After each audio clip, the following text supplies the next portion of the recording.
લાંબા સમયના વિરામ બાદ ફરી એકવાર અરબ સાગર અને બંગાળની ખાડીના દરિયાની અંદર નવા વાવાઝોડા સક્રિય બનતા જોવા મળ્યા છે. સાથે જ નૈઋત્યના ચોમાસા અંગે પણ મોટી આગાહી કરવામાં આવી છે. આગાહીના પગલે અત્યારે અરબ સાગર અને બંગાળની ખાડીના દરિયાની અંદર મોટી હલચલ સર્જાતી જોવા મળી છે. હલચલની સાથે અનેક વિસ્તારોની અંદર કડાકા ભડાકા સાથે વરસાદ અને માવઠા અંગે નવી આગાહી કરવામાં આવી છે. સાથે જ ગુજરાતની અંદર 2024ના ચોમાસા અંગે પણ મોટી અપડેટ સામે આવી છે. વાવણીને લઈને પણ મોટી આગાહી કરવામાં આવી છે. સાથે જ જે સક્રિય થયેલું વાવાઝોડું જોવા મળ્યું છે તે કઈ દિશા તરફ આગળ વધવાનું છે ને જેના કારણે કયા વિસ્તારોમાં કેવો ને કેટલો વરસાદ જોવા મળી શકે છે જેની પણ સંપૂર્ણ માહિતી આપણે આ વિડીયોની અંદર મેળવવાના છીએ. તો ખાસ કરીને વિડીયોના અંત સુધી બન્યા રહેજો. અરબ સાગરના દરિયાની અંદર લાંબા સમયના વિરામ બાદ આ મોટી હલચલ સક્રિય થયેલી જોવા મળી છે, જેમની દિશા હવે ધીમે ધીમે ભારતના વિસ્તારોની અંદર આગળ વધતી જોવા મળી છે. અને આ અસરોના ભાગરૂપે ભારતના નીચાણવાળા વિસ્તારો જેમ કે મદુરાઈનો વિસ્તાર, બેંગલુરુનો વિસ્તાર, બેંગલવીના વિસ્તારોની અંદર, તે ઉપરાંત મુંબઈનો વિસ્તાર, હૈદરાબાદ, વિશાખાપટ્ટનમ, બેંગલુરુ અને નાગપુરના વિસ્તારોમાં ભારે પવનની ગતિવિધિઓ સાથે અત્યારે અસર સર્જાતી જોવા મળી છે. અને આ સંપૂર્ણ વિસ્તારોની અંદર આ સિસ્ટમનો ઘેરાવો, સિસ્ટમનું જોર પણ તીવ્ર બનતું જોવા મળ્યું છે. તે સાથે સાથે ગુજરાતની અંદર પણ વાતાવરણની અંદર સતત પલટો અને મોટો બદલાવ ગુજરાતની અંદર આવતો જોવા મળ્યો છે, જેના કારણે ગુજરાતની અંદર આજે ફરી એકવાર વાદળ છવાયા વાતાવરણ સાથે ગરમી અને બફારાના પ્રમાણની સાથે અનેક વિસ્તારોમાં માવઠું પડવા અંગે ગુજરાતના અનેક જિલ્લામાં ધીમી ધારે હળવું માવઠું જોવા મળી શકે છે જેવી પણ આગાહી કરવામાં આવી છે. સિસ્ટમનું ભારે જોર અને દબાણ અત્યારે ગુજરાતની અંદર બનતું જોવા મળ્યું છે.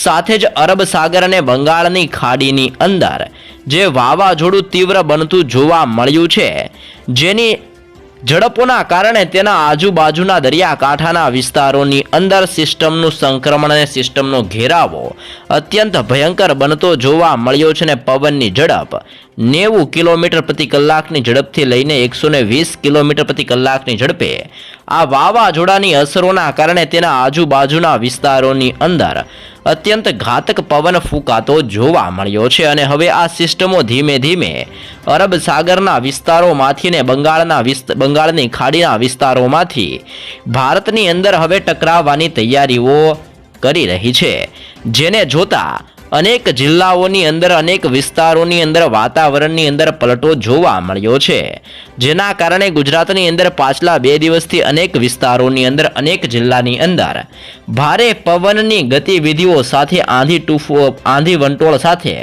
અનેક જિલ્લાની અંદર ભારે પવન પણ ફૂંકાયો હતો. અને પવનની અસરોના કારણે રાજ્યના અનેક વિસ્તારોની અંદર ખેડૂતોને પણ માઠું નુકસાન થયેલું જોવા મળ્યું છે, જેને લઈને એટલે કે પ્રી મોન્સૂન એક્ટિવિટીને લઈને રાજ્યની અંદર હજી પણ આવનાર 4 દિવસો સુધી વાતાવરણની અંદર સતત બદલો અને પલટાવ જોવા મળવાનો છે, જેના કારણે સૌરાષ્ટ્રના વિસ્તારોમાં, કચ્છના વિસ્તારોની અંદર, ઉત્તર ગુજરાતના જિલ્લાઓ, મધ્ય ગુજરાતના તમામ વિસ્તારોમાં, સાથે સાથે દક્ષિણ ગુજરાતના જિલ્લાઓની અંદર પણ વાતાવરણની અંદર પલટા સાથે ગુજરાતની અંદર આજે અને આવનાર 4 દિવસો સુધી વરસાદને લઈને આગાહી કરવામાં આવી રહી છે.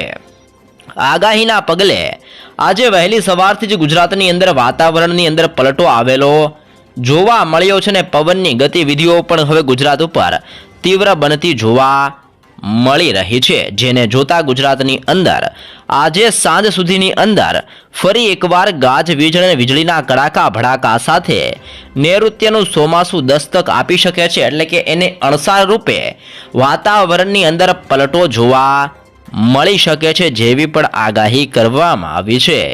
તે સાથે 2024ના ચોમાસાને લઈને પણ જાણકારી જાહેર કરવામાં આવી રહી છે।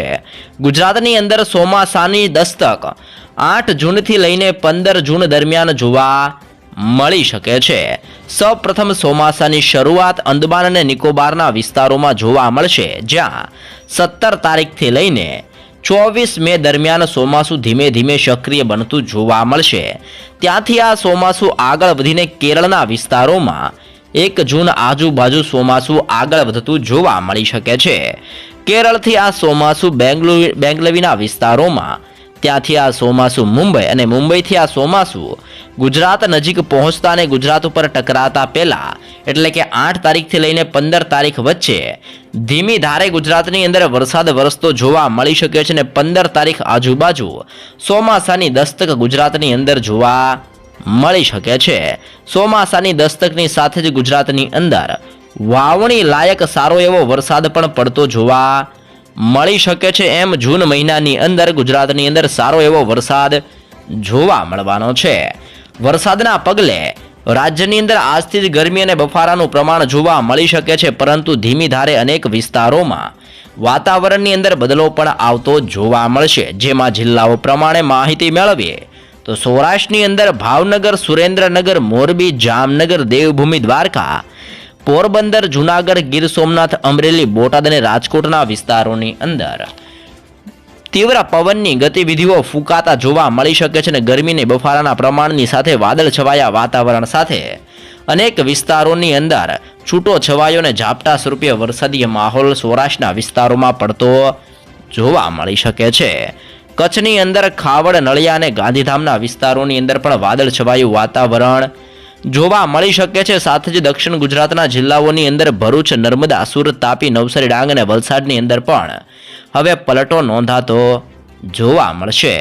મધ્ય ગુજરાતના વિસ્તારોની જો માહિતી મેળવીએ તો મધ્ય ગુજરાતની અંદર પવનની ગતિવિધિઓ તીવ્ર બનતી જોવા મળી છે, જેના કારણે અહેમદાબાદ, આણંદ, વડોદરા, દાહોદ, છોટા ઉદેપુર, ખેડા, પંચમહાલ અને મહીસાગરના જિલ્લાઓની અંદર ગરમી અને બફારાના પ્રમાણની સાથે ધીમી ધારે હળવો વરસાદ મધ્ય ગુજરાતના સંપૂર્ણ વિસ્તારોની અંદર અસર કરી શકે છે, જેવું પણ અનુમાન મૂકવામાં આવી રહ્યું છે। ઉત્તર ગુજરાતની અંદર બનાસકાંઠા, સાબરકાંઠા, અરવલ્લી, પાટણ, મહેસાણા અને ગાંધીનગરના જિલ્લાઓની અંદર પણ વાતાવરણની અંદર પલટો આવી શકે છે અને છૂટા છવાયા વરસાદના ઝાપટા પડેલા પણ જોવા મળી શકે છે।